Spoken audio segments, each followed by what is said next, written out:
9 steps to become a squirting master. Squirting, aka female ejaculation, is possible for every woman. This liquid is a magical, rejuvenating elixir that nourishes both the squirter and the squirtee. Squirting has been written about for millennia. We find it referenced in texts and teachings all over the world.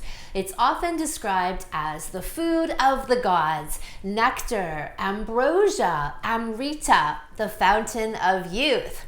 Even though squirting tends to be a highly sought after check-the-box, porn-inspired act, it's a profound experience to have and share with an intimate partner. An anointing. To coax these emissions out of a woman requires trust, openness, and surrender. These qualities are then infused into her essence, which is why it is such a potent gift to receive for both. Here are 5 facts about squirting. Number 1, everyone can. Number 2, you can emit anywhere from a teaspoon to several cups per ejaculation. Number 3, with a kung fu vagina, your ejaculate can hit the ceiling and splash the wall on the other side of the room. Fact number 4, the fluid is expelled via G-spot area stimulation. Number 5, the liquid is made in the periurethral glands and Skene's ducts surrounding the vagina. How does squirting feel? Squirting is an intense emotional and physical release. It's often more of a full-body orgasmic experience for women, spreading from her yoni to all of her extremities.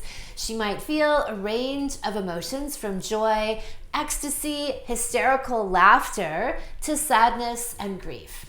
All of this is totally natural and welcome. Experiences and feelings are stored deep in the recesses of the vagina and the psycho-spiritual body of the woman. It all comes tumbling out through a cascade of a deep ejaculation, and she emerges reborn.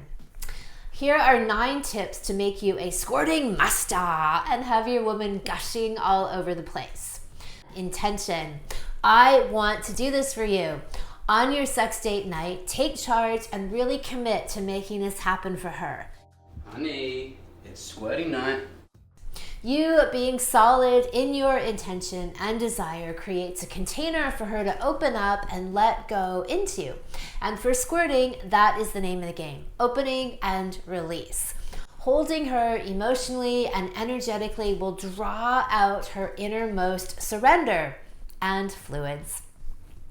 A shit ton of towels.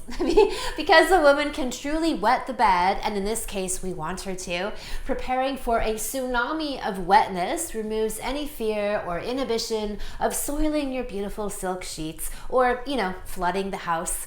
Have at least an armful and lay them down underneath your play space. Finger stamina. G-spot orgasms and squirting are brought on by a strong and relentless hand that just never gives up. So you train, get yourself some finger and hand strengtheners, and get on the program. One of our well-fucked all-star couples marveled at how the man was able to go for hours with his fingers.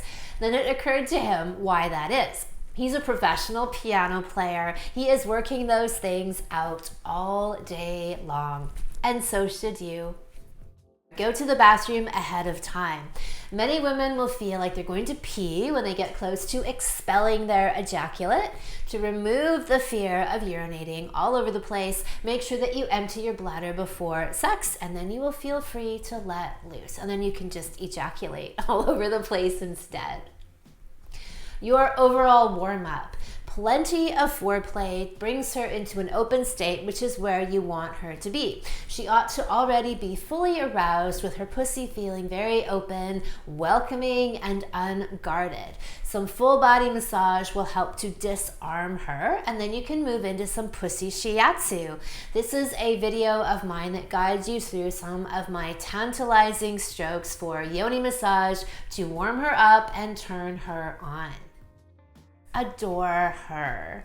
The more that you can make her feel cherished, loved, seen, and adored, all of these things reinforce to her that she can trust you enough to expose her innermost and vulnerable self to you. And you've got this. If she falls into absolute surrender, which is where you want her to be, you will catch her and be there. You can express this through holding, stroking her face, looking into her eyes, telling her how beautiful she is, all of these things that reinforce that if she falls, you will catch her. Keep hydrated before, during, and after. Make sure that your water game is strong. The more liquid she takes in, the more she has to expel. The 2-finger tango. This technique is for bringing on G-spot orgasms and ejaculation. The 2-finger tango. Not 1, not 3, but 2. 2 fingers starting slowly and then making their way into a fuck frenzy. A gorgeously undulating C curve is what is going to take her over the edge. When all is said and done, drink up and imbibe the nectar of the gods. In some of the ancient cultural references I mentioned earlier, we see writing and actual paintings depicting men drinking their woman's ejaculate, even collecting it into a vessel. It is precious stuff and not to be wasted. If you have the ultimate love juice bestowed upon you, the best thing that you can do with it is savor it as the ultimate superfood that it is. In Taoist thought, our yin and yang essences are respectively infused into our bodily fluids, our saliva, our lubrication, and our ejaculate. By exchanging them, we nourish and balance each other. Bottoms up, kids. The calm after the storm. After a woman has the kind of profound, orgasmic experience that squirting is, she'll feel unfuckwithable. She will be in her flow, tuned into the rhythm of life. Nothing can faze her. As her partner, you will have earned her trust and she will support you in your mission, in your life. She will be your biggest champion because you have helped to create a well-fucked woman. You have unlocked the secrets and power of her pussy. Since squirting is such a fabled, elusive experience for most, I wanted to share the journey of one of our well-fucked all-stars, Freya. She went from not even desiring sex in general to being a prolific, gushing, powerful squirter. You can hear all about how she got there, how it feels, the medicine of squirting, and the travesty of the laundry piles she now suffers from with constantly soiled sheets. Well-fucked all-stars. Welcome, Freya. It's awesome to have you here. Thank you. Thank you for having me on. All right, so let's hear about your evolution with your squirting experiences. Yeah, so I think I should probably just give a little bit of background, which is, before I found your work, my experience with sex was like very, at best, neutral, but at worst, like painful, numb, even like panic attacks kind of situations. And really, I had just reconciled with, I don't need to have sex. Like I was in a long-term relationship at that point in time and was just like, whatever, I guess sex is just not that important. It's just not a big part of a relationship. I had really convinced myself of that. And then I found you and and I just knew right away that what you were saying was true. And it just opened an entirely new world to me because all of a sudden, like I had a vision of what could be possible. And before I knew what I'd grown up with around sex was bullshit. All I had was porn and rape culture essentially. But I had no other way. Like I didn't know there was anything else that was possible. And so having you articulate is so, like, I really needed your boldness to just like hit me over the head, because I really was in a place of like very much villainizing sex. And So I basically signed up right away and took Well Fucked Woman.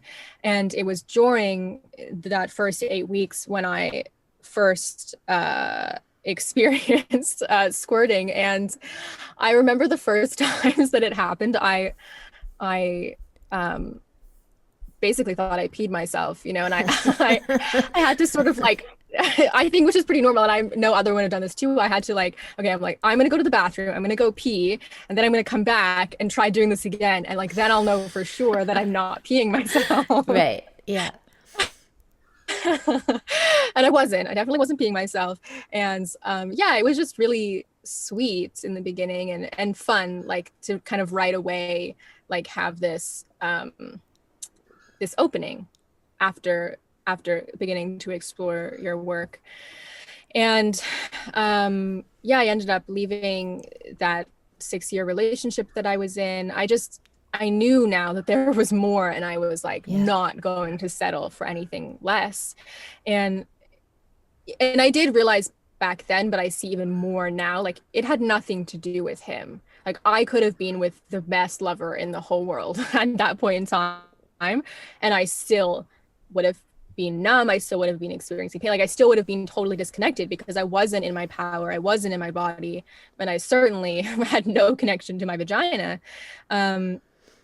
And yeah, so after Well Fucked Women, I just kept doing the practices like every day pretty diligently, and I kept squirting like pretty much every time. Like what I thought was a lot at the time, I realize now those were like my baby squirting days in comparison. Yeah, and then I had my first experience of calling in like just the most wonderful lover who was exactly like what I needed at that point in time. And I know we're gonna talk about this in another episode of my current partnership, but this happened, in the context of I was living in a town of like 2,000 people, like super rural. It was peak COVID time, and he was like coming through town. Like it was just, exactly what you talk about. Like when you're in your power, when you're doing the work, you call in these beautiful your vagina partners. called in. Yeah, totally. And I was like, it's funny I always joke with my friends, like every time that I have a new experience sexually or in a partnership, I'm like, oh, Kim was right. Like I just feel like, all the time it's like, I'm learning these things from you and trusting it, and then I experience it, I'm like, oh, of course, like she was right again. That's how it works. And yeah, I remember the first night we made love, I was so proud, I still am, I guess, of my ability to squirt, and like thought it was the coolest thing ever. So after we had finished making love, I showed him that I could do it, like a little party trick or something. I don't know. It was very sweet. But it wasn't happening when I was like in intimate with partners. And then fast forward to the next summer, and I was like 6 months into a different relationship, and having, really beautiful sex and experiencing a lot of healing. But I wasn't ejaculating like with my partner. Even if they would stimulate you, you weren't? No, I wasn't. I mean, I think like 1 or 2 times I had a little bit, and I guess like I was not open to it yet, which is really interesting. I didn't really understand why, but I didn't think a lot about it. But then like one day, and actually it was after, I had interviewed you on my Instagram page. So I must have had the Kim and Anami sex good juju. And because what happened was then like we, just like we're doing a normal thing, and I just like erupted. It was it was wild. Like nothing had changed. He had not learned any like fancy technique. He literally put like one finger in me, and all of a sudden I just like became a flood, like, and it just didn't stop. And it was more than had ever happened by myself. And yeah, and then we started making love, and it was like, again, it just like it wasn't stopping, and like the force of it was so much that I had to like keep throwing him off of me, and we were so just, that you wouldn't drown. Is that what you mean? Yeah, it was just like the sheer force of like it coming out of my vagina was like I couldn't. if he was inside of me, like it would become painful almost. Yeah. And I actually had these like, for the next 24 hours after that first time, like these really crazy cramps actually, like as my body was like figuring out this new thing that was happening. And then it shifted again, because like a week later, and that was, still then from that day on, this is just what is now. Like I cannot have sex or of any kind without this happening. And but about a week later we were making love, and this time like something just shifted, and I just it was like this like melting sensation, and then I could actually ejaculate with him inside of me, which is like the sweetest experience, like a lot more gentle and cohesive, rather than like continually having to like throw him off of me. Interesting. So you noticed like more of a melt in you and together, and then you were able to experience that more connected. Yeah. So instead of it, like I just think I learned how to hold it a little bit more. So instead of having to like just be so overwhelmed by it, and I could just like soften around him instead, and it could still happen without him having to be outside of me, which was really sweet.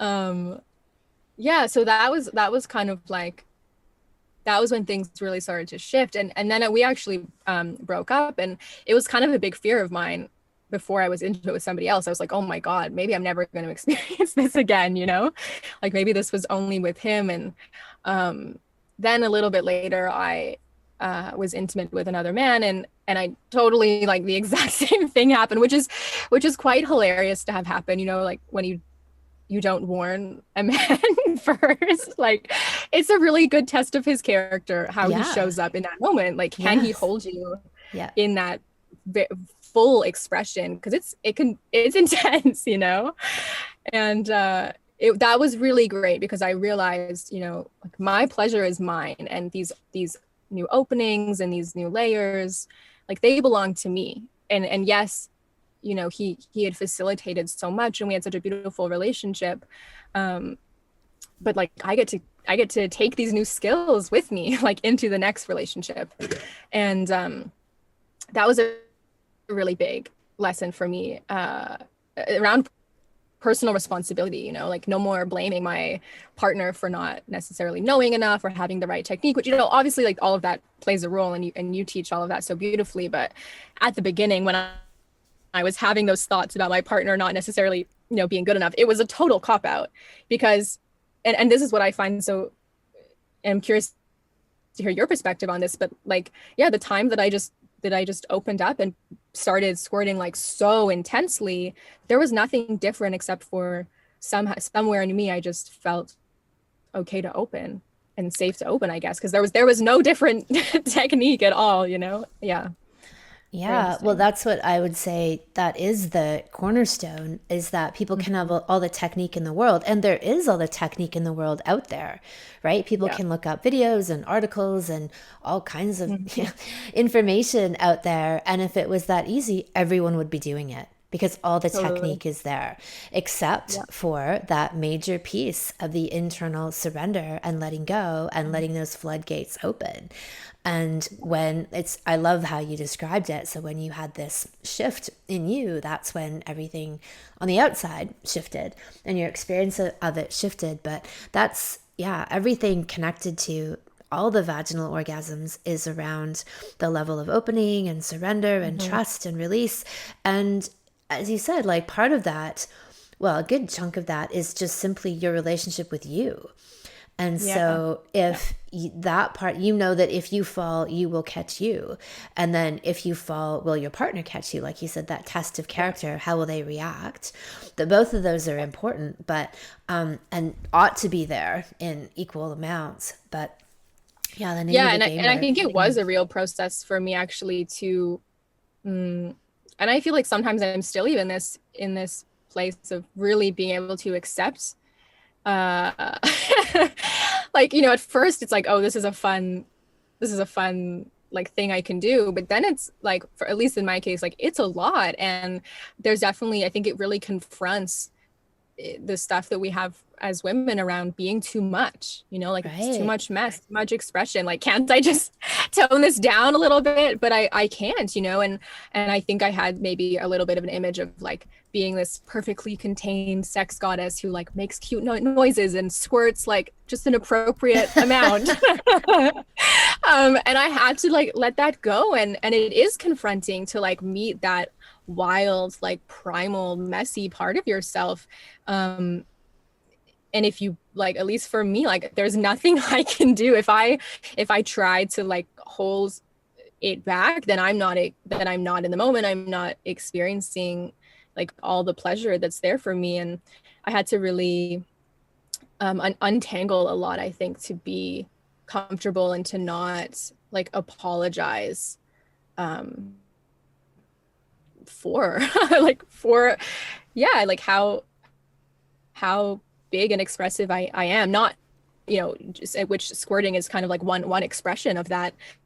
And and realizing too that I think for men there isn't anything more sexy than being able to hold a woman in that like completely undone place, but it's so different from everything that we've been fed around sexuality growing up. Yeah, like I love everything you said around that, the messiness and the too muchness. And that's absolutely, I think, a core theme for women is the too muchness, their bigness, and where we've had this, like on a positive archetypal level, this yin and yang of a man being in his strength and dominance and the woman being in this sort of more yin, receptive, open, surrendered place. And it might look like it's more contained, but I think we also acknowledge in the archetypal feminine the wild, the primal, the tempestuous, right? The storm that can slay. And I think that there is a process of owning that and being okay with it. And especially when the dominant messaging in the culture and even from partners can be tone it down. That's too much, you know? And I think even from a place of possessiveness, like say from a male partner thinking, oh, if my woman looks too sexy and then too many people want her, and can I handle that? Or, you know, if that, not even looking that sexy, but feeling it, right? Radiating that level of voraciousness that she naturally embodies when she is in that space, and people pick up on it, right? They can't help but pick up on it. So I love that is something that you've been reconciling and coming to a place of victory with, like, I can be all this and more, motherfuckers. I think that is the medicine of squirting for sure. And just like I have joked too that I think that well fucked women should come with like a laundry disclaimer. Oh yeah, I mean, I've had like, it's so real. I had stories of couples where the women have been prolific squirters and they end up having arguments about laundry because there ends up being so much laundry to do that it's like, well, we, you know, if they're camping, right, and they've got their tent set up and they're like, well, are we gonna I live in my van too, so it's a whole other layer of logistics. Exactly. How do you cope with the laundry, or do you have special tools? Like, it's definitely a topic of discussion for a couple. Totally. But it's so worth it. And the feeling, I don't know, I try and think about like how to explain the feeling for women who haven't experienced it. It's just like so cleansing. It's so delightfully cleansing. And sometimes I call it feels like crying out of your vagina. Sometimes like it often you know, has quite like an emotional release with it, and it feels like any stuck energy just gets completely moved out. And I think there was times too where I worried like am I losing all of my life force or something, you know, because when men ejaculate, it's very can be very draining, but actually like I think, like, I mean, I'm curious what you think, but for me, it's actually, I find that it's very energizing often. Look, I would say that I do sometimes wonder, I'm like, oh my God, this is so intense. It's so much fluid coming out of me. Well, the proof is in the pudding. It's how you feel afterward. That's your gauge, right? If Yeah. you're feeling cleansed and uplifted and energized, then that's what's happened. And then, for Yeah. men, when they pass out and go to sleep after having an orgasm, we know that they have depleted themselves because it's obvious that they have. Yeah. Yeah, totally. I So, was I was joking though last week, and I think I'm gonna share this story in the future, but with my new partner, just having a lot of sex and having a very very fun time. I was joking with a friend. I'm like, I think I actually might have to go to the hospital and ask for a saline drip because I just like cannot keep up. I cannot like stay hydrated enough. I don't know where this is coming from, because I swear I am not drinking enough to like match this level of squirting. right. But so far I'm still alive. It's all good. Well, maybe there's a metaphysical equivalent. Like it's not about water for water, right? It's Yes. like an Yep. energetic, like you said, maybe even this transmutation of toxins Mhm. and stuff that needs to be let go of that gets transformed into and Yeah. infused into this fluid.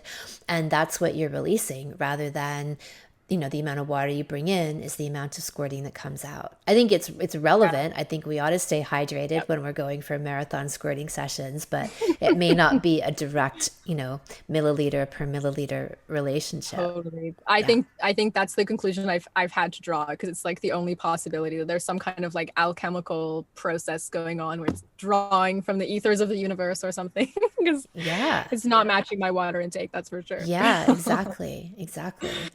Yeah. So, what would you say then, in overall, in your daily life, that you feel are effects from being Mm-hmm. like having this tool, and what does Mm-hmm. that do for? I mean, you've touched on it, but if you were to summarize it, like Mm-hmm. what that's done for you and who you are. Yeah, well, I mean, such a big conversation, like all of the change that I've had in my life since taking Well Fucked Women. That was almost 2 years ago. And like my work in the world now is as a writer and a poet and a artist, I guess, and that I completely see as directly correlated to what has unfolded for me after learning everything I did with you, and just like this level of expression that I have in my intimate relationships is completely matched in the external world, and women all the time ask me like, how do you speak so freely?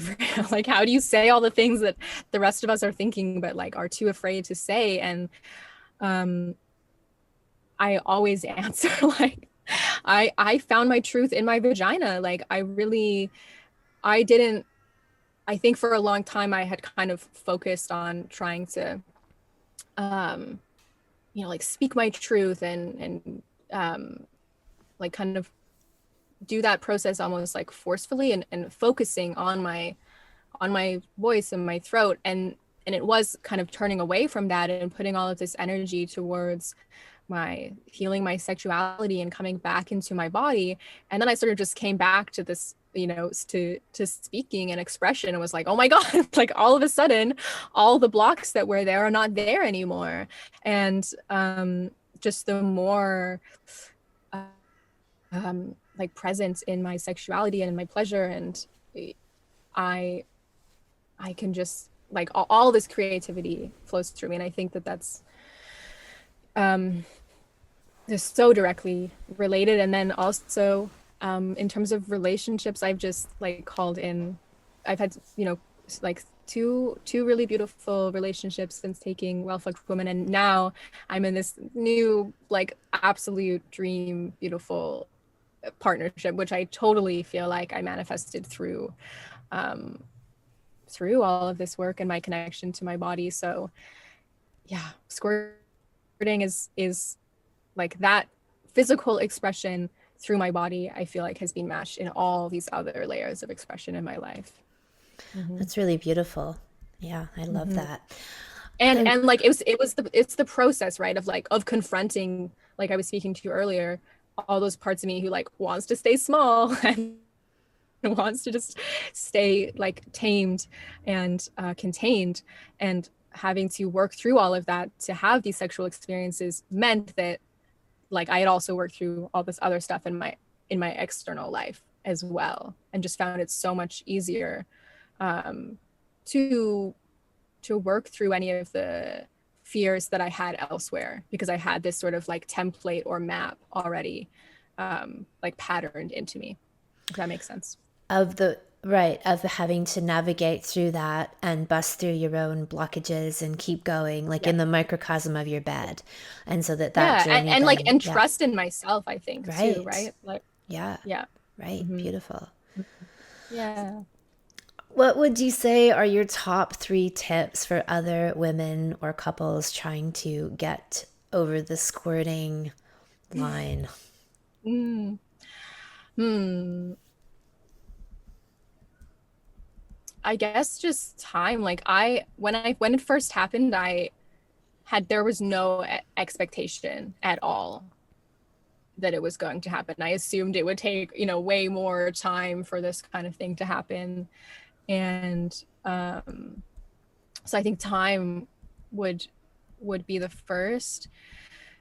And I think like it helps for me now in partnerships to talk about like the logistical aspects of it too, so that I feel comfortable and I don't feel like I'm going to like completely soak the bed that we need to sleep in tonight, Yeah. So I think there's like that aspect of talking it through with a partner. And I think for women, it's like choosing men who can hold you in that place, like in the vulnerability, and who aren't going to say that you're too much, and who can hold that and like be in their power and themselves be like really nourished and like spiritually fed by your level of openness in that. And I feel, and that's another thing too that I think from taking well-fucked women, like the men that I called in were just really beautiful and really skilled at holding the space and like learning together, even though I don't think any of the men that I had been with had actually been with other women who had squirted, and certainly not to the extent that I did, but they really like, kind of rose to the occasion perfectly.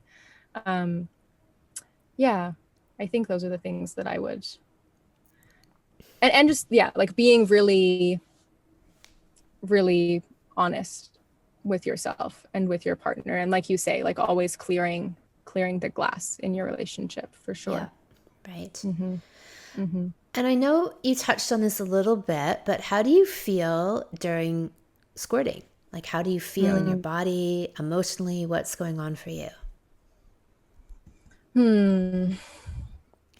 It's actually, it really changes. It's not always the same, but it's very blissful. It's very just like so sweet and tender, and this like very, very warm release. And then other times too, it does feel like a literal explosion, like that for sure. It's not always the same, like how it happens. And I'm not exactly sure like the physiologic process, but I squirt from like different places in my vagina as well. And I feel like depending on where it's from, there's like a different sensation, but it really is just this like beautiful cleansing, and afterwards just feeling so like clear throughout my whole body, and just like this like big release of weight or any kind of heaviness. There's really a sense of lightness and just like joy and bliss, and it's always pretty hilarious. There's a lot of laughing, I find, around squirting, just because, especially when there's a lot, you end up in some like very hilarious situations. Maybe I can share quickly because it's related to this and the next conversation that we'll have. But so this new man that I'm with currently, a week before we met, I had written a poem that was really like, he ended up being, word for word, this dream man that I had written in my poem. And the first line of it is, "You'll catch my third eye. I'll ovulate so hard I have to change my pants." And we were on a beach in Vancouver, and there was like nobody there, and so we were like fooling around, and he was fingering me, and I'm like still have my pants on, and I just like completely like wet my pants all of a sudden, just like ejaculated all through my pants, had to take off my pants and like dry them out in the sun. I was like, well, there goes, that line has now become true. Like, be careful what you write down in poems, Freya, because they always come true. Oh, I love that. That's gorgeous. It was pretty, actually, it got even more humorous because then like I had my pants on, we just kept going. And he, at one point, I'm like kind of like, my eyes are closed, just like blissed out, and he just starts like hysterically laughing because he's like kind of lying down beside me, and I just like look up, and I like projectiles squirted like all over, like down his pants, over his shoes, which were like not close to where we were. Anyways, it's all very, very humorous and sweet and funny. Yeah.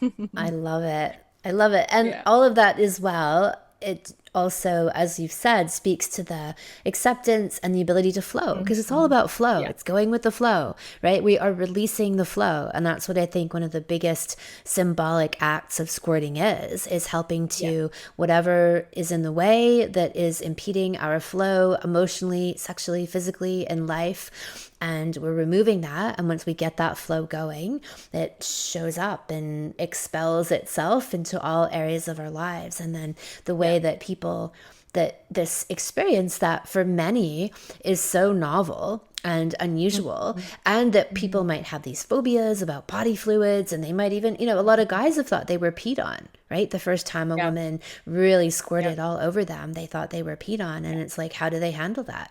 Right? Do you just accept it and go with the flow, or are you freaked out? And then right there, you're revealing yourself, to the woman. She's got that information now that she can run with.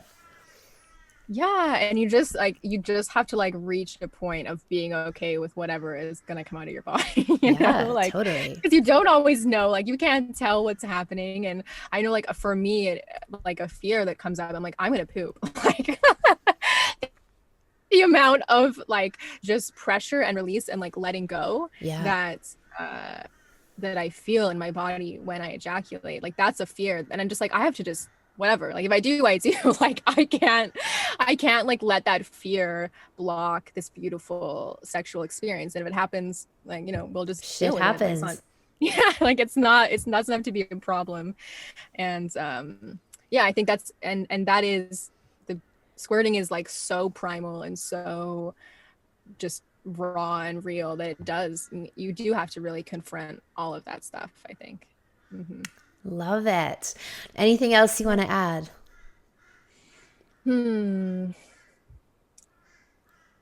I don't think so. Just I think what I want to say at the end here is just to kind of come back to where I was at the beginning, and just like to any woman who's like, because I remember when I first listened to your podcast, I was like, okay, this is cool. Like maybe some of this is true, and maybe I'll get like somewhere along this path, but I really was at a place like my vagina was completely numb. I found sex pretty painful. I would often like have kind of these dissociative like panic attacks. It was really bad, like what I was experiencing, and I genuinely just didn't want to have sex anymore. And here I am now, like I'll have sex all day if I can, like just a completely different relationship, and how much opened up in my life when I really said yes to, taking your course and healing this part of my life. So if anyone's listening and is like, okay, but like that's not me, like there's no excuses because I was there. I was like the biggest closed off prude, and now I'm totally not. So anything is possible, as you say.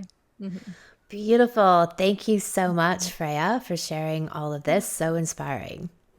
Thank you for giving me the opportunity to share. For more woman and vagina unlocking secrets, check out my Coming Together for Couples Salon. This is my 10-week signature online program for couples where we cover everything from squirting techniques in my entire Orgasmopedia how-to guide, male stamina and marathon sex where you can learn to last for hours, communication skills, Taoist and tantric sexual superstar techniques, and much, much more. You can sign up for the salon below, as well as check out the free video preview series and be on the list to be notified when registration opens. If you would like more tips for bodacious life, love, and sex, subscribe to my channel.